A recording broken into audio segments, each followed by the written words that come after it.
wanted to make this, regardless of what turns out to happen. And it is really hot. Continuing these Hetalia vlogs, we're up to Hetalia episode 5. Italy has a crab on his head, and he wants to eat it. No, don't do it, don't, no.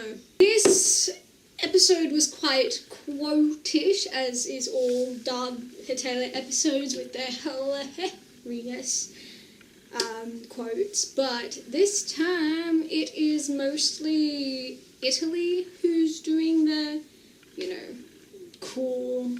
I know, he has the best lines this episode. I feel like I should include this in my future reviews, like, who has the best lines, and then you can tell me, like, nah, oh yeah. I can't do the accent at the moment. I might attempt to, but I'm just exhausted, and it is really hard. And you can also use it on the girls. I added a pizza. Italian, it's called unasse. There was a mention of Machiavelli. I hope I said it right. Probably didn't. But I will explain that a bit later. But basically, he's an Italian diplomat. This episode, it's been years since I first watched this episode, but this episode made me, and especially the manga itself, like this particular episode made me interested in Hetalia. No, not even Hetalia, just the world in general, because yep, I'm learning French and all these different languages at one time. Don't do that, it didn't work for me. Focus on one, and then go to another, and then go to another. That's my opinion, advice. Currently learning French, and it's like my 3rd year, probably. So yeah, totally up to you. This episode focused a lot, yes, about Italy, but primarily about the Renaissance period. Italy makes a pasta sculpture, so artistic Italy at the time. And they're also during the Cheap Italia section, there is, Italy is drawing a moustache over Austria's artwork. Started talking about their name, the Axis powers.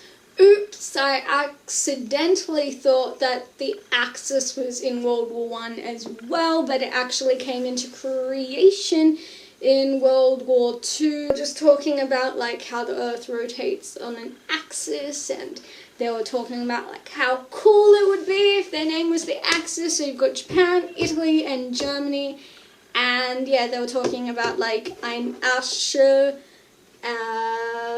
Japan's one I forgot. Oh my god. And Italy Annasse. We saw the diagram, we heard the voices, and next episode we sure, maybe, at Niccolo Machiavelli. So, I don't have too much information about him because I'm still reading about him. He's pretty interesting. It's about that period of time in Italy, world history that I'm really interested in. So I'm still like, yeah, this is cool. So I don't know too much at the moment, but I'm going to say a few things. So, as you know, he is a diplomat. He was well known for writing The Prince. Also, I want to read the book. I'm reading a lot of books recently. Seriously, you learn a lot by reading books. It kind of, or even, you just, your knowledge grows. Whosoever desires constant success must change his conduct with the times. I feel like it speaks to me.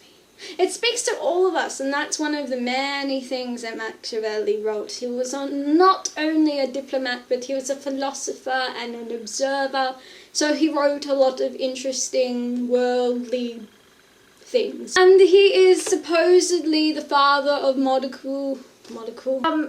political theory. So, supposedly, see, I want to read more into this guy because he's pretty cool. History is interesting, and yes, I don't know enough. A very hot video because it is so hot. We'll make another one very... So, you know what? I'm going to make another one. That's it. I'm just going to leave it at that.